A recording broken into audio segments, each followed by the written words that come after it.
5 things I would never do to my face as a plastic surgeon. Hi, I'm Dr. Raghu Athre. I'm a double board certified facial plastic surgeon specializing in facial rejuvenation. I'm also the inventor of the 4D facelift. I've been doing facial rejuvenation for almost 20 years. So all of this being said, there's a lot of treatments that come in every single day. New treatments are something that device companies and technology companies love to push to the market. This is kind of the fact of our industry. Along with it comes a lot of hype, marketing hype, a lot of Instagram, social media attention. So patients out there are somewhat confused as what works, what doesn't work. And I'd like to say it's not just the patients, it's also me. So a lot of the treatments that I'm talking about here are things that I've actually tried. So when these companies actually come out and tell you, hey, listen, we've got this great new product, as a surgeon, I do think that it is our responsibility to learn about it, find out more about it, and then take it from there. So what has happened in that process is as I learn about these things, first of all, I have the first kind of litmus test. Does this make sense? Okay. Is this something that I think is really going to work? Okay. Number 2, if I passes the initial test, then I start going into, does this thing actually, or does this treatment sound like the risk-benefit ratio is in the favor of the patient? Meaning, whatever the risks associated with the procedure, those need to be outweighed by the potential benefit. Furthermore, when we define benefit, I define benefit as a treatment that beats the gold standard, is very effective, long-lasting, and has low risk. So you have to kind of put all these things together, weigh it out on a scale before you say, is this treatment good, bad, or is it something that I recommend? Most of the procedures on here, lucky for me, I've tried them a few times and gone, oh, okay, I realize that this isn't something that I need to pursue long term. Some of them actually took me longer term to figure out that this isn't something that I think that we should do from a long-term perspective. So let's break down these procedures in more detail. Number 1, procedures that promise an incisionless facelift using PDO threads. Okay. So PDO threads are sutures that essentially have little barbs on them, just like your barbed wire fence.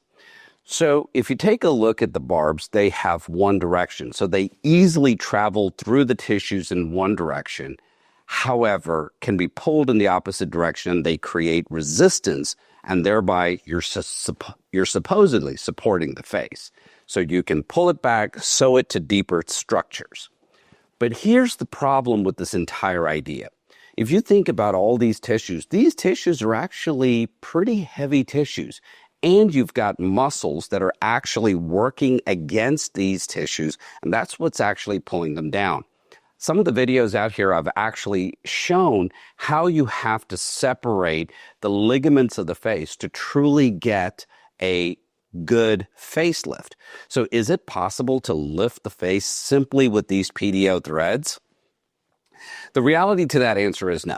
So I've actually tried this procedure on a patient, and I was severely disappointed with the result that I got in the short term, the result that I got in the long term, and the patient had some problems with puckering and little tiny small suture abscesses. All of this put together, I think this is just not a procedure that I will pursue long-term, believe in, and I just would never do it on myself or any other patient. Number 2, full facial liquid facelift treatments. So as we age, we do lose volume. I do think that there is a very small role for fillers in patients with isolated small areas of volume and deeper structures. Now, if you had spoken to me maybe 15, 17 years ago, I really was using a lot more fillers, not in a liquid facelift style fashion, but I was using more fillers than I use today. The filler companies really came out and gave a lot of information about fillers, that this is an extremely benign treatment and is something that where the filler agents just completely dissolve. Based on all of this, it sounded like a pretty good treatment. What I've learned, especially in the last 10 to 12 years, as I've done more and more and more facelifts, is that the filler actually hangs out. There's lots of patients where you will actually see where, as you're dissecting, you will see some residual filler. And when you talk to the patient about it, they'll tell you they haven't had a filler treatment in 5+ years. Furthermore, when filler is being injected into the tissues, there is some degree of a localized tissue reaction. What do I mean by this? So the filler is not an agent that is completely your own. It is a foreign body material that's being injected into the tissues. So when you do this, what happens is there is some inflammation and the tissues react and cause some degree of minor scarring. This is really visible when you do a facelift and you're trying to dissect, and you'll see that the tissue planes are not as clear as they normally are in a patient who's never had filler. Based on all of this information, what I feel is a better alternative is fat transfer. This is why I have essentially moved my practice to almost 100% fat transfer model, because you can really get real volumization of the face, but with none of the side effects that the fillers would provide. 3, treatments that promise an incisionless facelift based on energy. So examples of this are RF devices such as Morpheus and Thermage. There's tons of treatments that fall into this category. Essentially, all of these devices are passing energy through the skin, trying to heat up the layers beneath the skin. So as we look at the face, we've got the skin, we've got a little bit of fat underneath the skin, and then we have that muscle layer, which we call the SMAS. Now, what these devices claim to do is pass the energy down through the level of the skin, as well as a little bit of that thin layer of fat down into the SMAS layer. And what they're trying to do is create some degree of tissue reaction in the SMAS to truly lift the tissues up. This type of treatment just doesn't work. Furthermore, it actually melts that little layer of fat that separates the skin from the SMAS layer.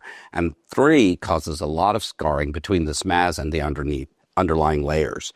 So many of these companies will promise you amazing results where you see a woman with a very full neck and they said after 3 treatments, you've got this nice, sharp, defined jawline. It's just not going to happen.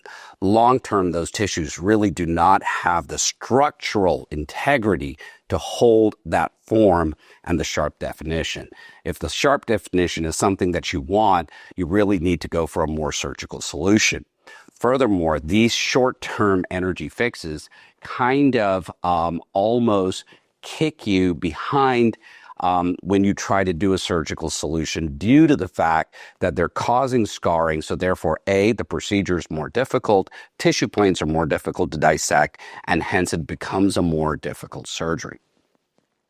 The next major procedure that I would never do on myself is buccal fat pad reduction. So buccal fat pad reduction was all the rage a few years ago. We saw these we saw these women on Instagram that would have this extremely gaunt, chiseled jawline and who had a buccal fat pad reduction. I too joined the bandwagon of buccal fat pad reduction, and I did several buccal fat pad reductions. Couple of things initially that I noted with the buccal fat pad reduction is as follows. Number 1, I think that many patients do not understand the anatomy of the buccal fat pad. There's a lot of really important structures that are very close to the buccal fat pad. They're branches of the facial nerve, and you're essentially going in from inside the cheek blind, trying to pull out the buccal fat pad. Secondarily, when I look at my patients who've had buccal fat pad reduction and look at them long term, the amount of fat reduction or the sharpening of the jawline and midface is variable. There's not a way that I can predict this patient's going to get a great result, this patient's going to get an okay result. There's a lot of variability in there. I do think, however, there are isolated patients that benefit from a buccal fat pad reduction. When I do a facelift, many times I will encounter the buccal fat pad, and in a patient who is somewhat has a very full face, I will do a little bit of debulking of the buccal fat pad. However, by doing it from the facelift incision, I feel that this is a little safer because I have delineated all of my planes. I'm able to see which level the nerve is in, and the buccal fat pad is really just coming out to see me, and I'm debulking it. When I go from inside the mouth, however, I feel that this is a bit more dangerous because you're just kind of making a little incision and dissecting bluntly and hoping that the buccal fat pad comes out to say hi. So there's a little bit of a blind dissection that you're doing, and I do think that there's a lot of important structures in this area. So from the overall gestalt of the risk ratio and the potential benefit, I'm going to say nay on the buccal fat pad reduction. The last treatment I'd like to mention a few things on is the isolated neck lift. There are a few patients who can potentially get away with doing an isolated neck lift. These patients are young patients who have primarily just fullness of the neck and have very good tone in the midface and jawline. However, they really are a minority. The vast majority of aging patients that come to see me have total facial aging. So the age in the midface, have laxity along the jawline, and laxity in the neck. Some of these patients will come in and say, oh, I just want a neck lift. And that just looks bad. You can get a pretty tight result in the neck, and you're leaving all of this laxity along the jawline and the midface. It's just not a natural looking result. Furthermore, when you do an isolated neck lift, most of the time the incisions are either just underneath the chin or with the occlusion of incisions behind the ear. If there's a significant amount of neck laxity, what I've found is you're actually continuing the incisions to get a smooth redraping. And by the time you look at the end of it, you're basically doing a facelift anyway in order to get a very smooth draping. So, procedures, trends, Instagram, all those people that say, oh, all you need is a neck lift. Very, very, very few people are in that category where they can just get an isolated neck lift. So the sum all to this is that an isolated neck lift in a total facial aging patient really just isn't going to work very well. I really hope that all this information has been very useful to you in terms of how you look at facial aging and facial rejuvenation. I look at this as being able to provide the longest term results in a safe, effective, and reliable manner. This is the reason why I really came up with the 4D facelift, and what it really does is reposition all of the compartments holistically and address volume loss to address all the key critical areas of facial aging to provide for a very harmonious, natural, and long-lasting result. So, if you have any questions about any of our thoughts here, please don't hesitate to give me a little message. If you have information that you want to provide, stick it in the DMs or the comments. If you'd like to be notified of more content like this, please hit the subscribe button or give us a thumbs up. We look forward to hearing from you. Thanks so much. Dr. Raghu Athre, Athre Facial Plastics.